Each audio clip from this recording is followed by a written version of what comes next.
Seguimos con información, pero hasta ahora ya listos para una entrevista con el analista de mercado Federico Morice. Federico, buen día, ¿cómo estás? Buenos días para todos. Se me escucha muy bien, ¿no? Sí. Perfectamente, Federico. ¿Qué tal el retorno tuyo? Todo muy bien, por suerte. Estamos aprovechando a recorrer, a viajar, a ver las realidades que ha pasado, que ha dejado un poco la pandemia Por y la Paraguay. falta de lluvia también. En Paraguay, sí. Qué bueno. Bueno, Federico, te molestamos porque tenemos nuevo reporte, un reporte mensual de Luzda. Y bueno, queríamos nuevamente tu visión, ¿no? Respecto a lo más importante que dejó este informe y bueno, el impacto, por supuesto, que tuvo o no, vamos a decirle, en el mercado de commodities.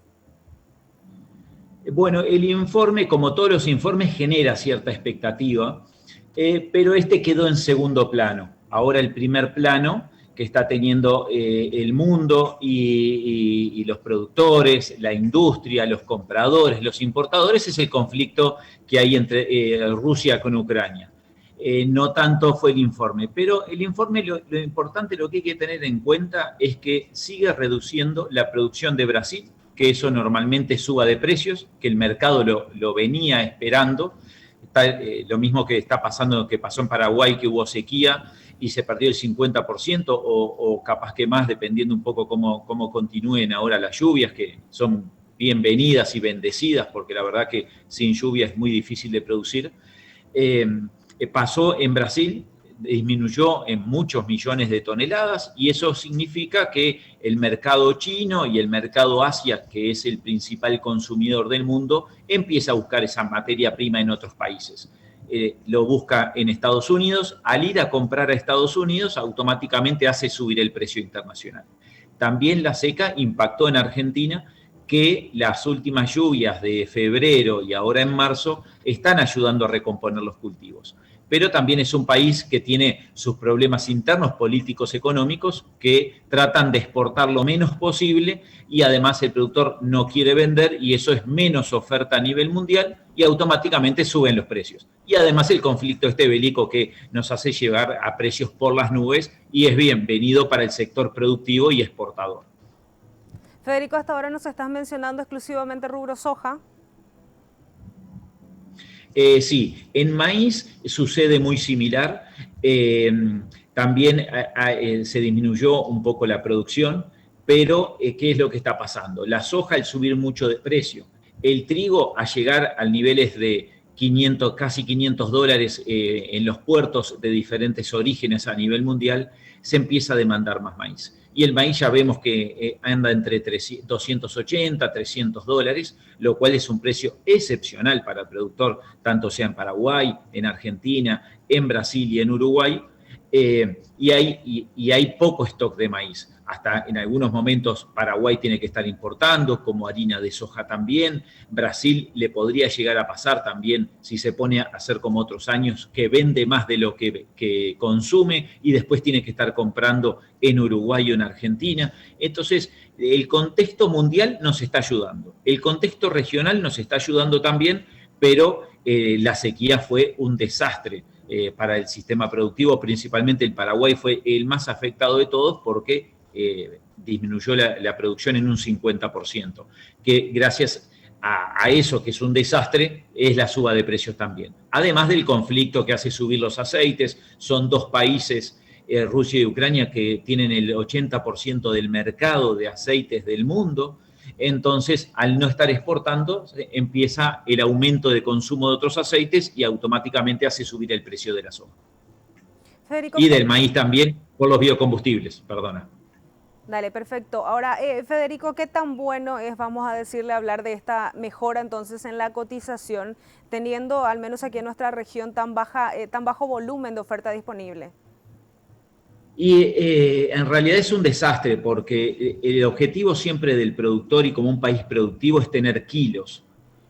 A veces agregarle un poco más de calidad con algún certificado, mejor calidad, más proteína, y eso es agregarle valor al producto. Y después uno trabaja en el precio.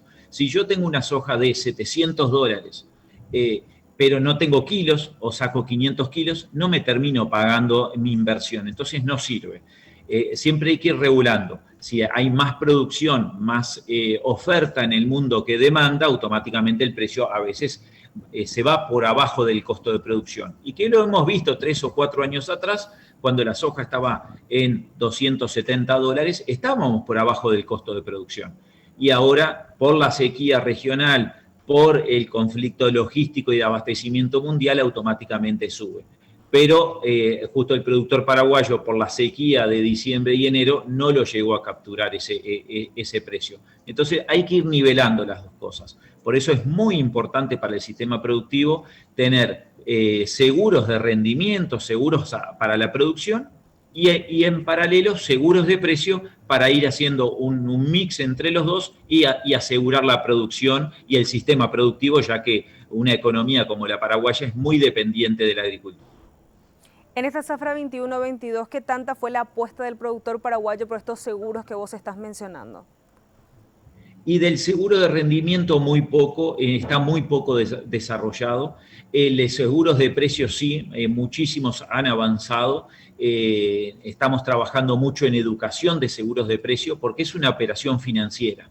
Entonces hay que explicarle al productor en qué medida los tiene que ir usando, porque si lo hace mal, está doblando la apuesta. Es decir, no es que esté sembrando, sino al mismo tiempo puede estar comprando soja y si el precio cae, pierde por los dos lados. Entonces es muy importante cuando uno va a utilizar los seguros de precio tener conocimiento, por eso la Bolsa de Chicago, el CM Group y APS, la Asociación de Productores de Soja, trabaja fuertemente primero en educación financiera para ayudar al sistema productivo y después el productor los empieza a utilizar y años como este, que uno no quiere estar vendiendo algo que no tiene, no sabe si lo va a tener por los eventos climáticos, empiezan a utilizar los seguros de precio para asegurarse el precio sin tener que vender la mercadería. Y eso justo vamos a estar hablando la semana que viene en la Expo Innovar.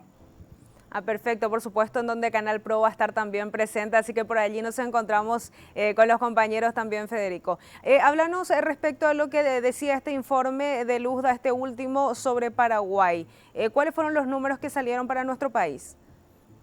Para Paraguay todavía que muchos están enojados, ¿no? Porque el informe sigue bajando la producción, pero todavía no lo que está esperando Paraguay, que es 5 millones de toneladas. El informe sigue hablando entre 6 millones y medio de toneladas, 7 millones.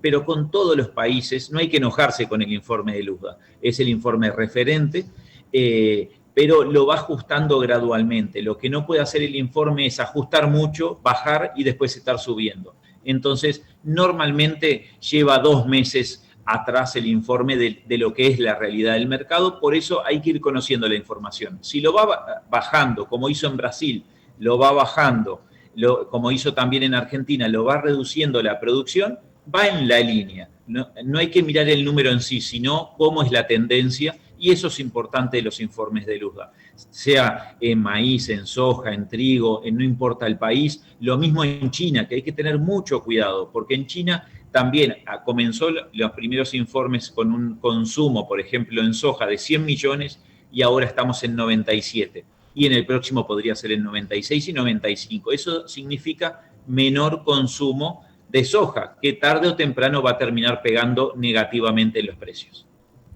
Federico, esto que estabas mencionando respecto a costo de producción, a no alcanzar el punto de equilibrio, no recuerdo exactamente el término que usaste, pero a eso te referías. ¿Te estabas refiriendo solamente a escenario Paraguay o te estás refiriendo a escenario regional? ¿Qué pasa en Brasil y en Argentina también con estos rendimientos que justamente vos mencionabas están como bajos, el nivel de producción está más bajo de lo esperado? Exacto, es eso, es el punto de equilibrio. Uno cuando va a invertir, por ejemplo, en algunas zonas, el costo de producción, o sea, la inversión que necesito para hacer una hectárea de soja, puede ser entre 700 o 900 dólares por hectárea, dependiendo un poco la historia de esa chacra, cómo venga el cultivo, la fertilización, la renta que uno tenga. Entonces, si yo mañana saco esos 1.000 kilos a 600 dólares como está hoy, quedo por abajo del costo de producción. Con 2.000 kilos ya pago las cuentas, pero hay que tener en cuenta que muchos se financiaron y tuvieron que vender kilos para pagar ese financiamiento. Entonces, vendieron 1.000 kilos por adelantado, pero no estaba en $600, estaba en 400. Entonces ahora tengo que vender el resto arriba de 600 recién para estar pagando las cuentas. Entonces el rendimiento, si es para pagar todo y salir ganando, necesito 2.000 kilos, y cuando fui a cosechar, en enero coseché 700, 800 kilos como pasó en la mayoría del área de Paraguay. No llegaron a pagar las cuentas. Entonces ahora, con el cultivo de segunda y negociando con esos contratos que habían hecho, va a generar mucha deuda para el próximo cultivo de invierno y más para el próximo cultivo de verano de maíz y de soja. En los países vecinos pasa exactamente igual.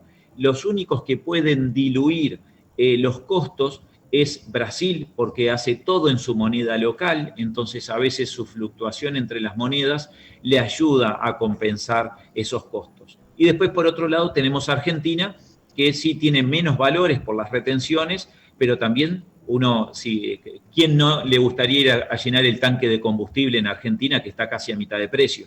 Entonces, eso ya ayuda. La mano de obra también es más económica, todo está más económico en Argentina. Tienen retenciones, pero para el agricultor sigue siendo rentable porque en el punto de equilibrio entre tener menos costos y menos precio, le sigue dando favorable. Y a veces, en algunos momentos, puede quedar el costo de producción por abajo del de Paraguay. ¿Y qué pasa? El productor argentino sale a vender antes que el productor paraguayo y eso no deja subir los precios internacionales. Federico, muchísimas gracias por tu tiempo. Ya que nos comentaste que estás haciendo ahora el recorrido del relevamiento, cuando termines, por favor, volvemos a hablar, nos comunicamos para ir haciendo una actualización, vamos a decirle más precisa con toda la gente de Canal Pro. ¿Te parece? No, me parece, y nos vamos a estar viendo en la Expo Innovar con tus compañeros. Perfecto, buen resto de jornada. Gracias por el tiempo. Muchísimas gracias a ustedes, buena jornada y muy buen fin de semana para todos.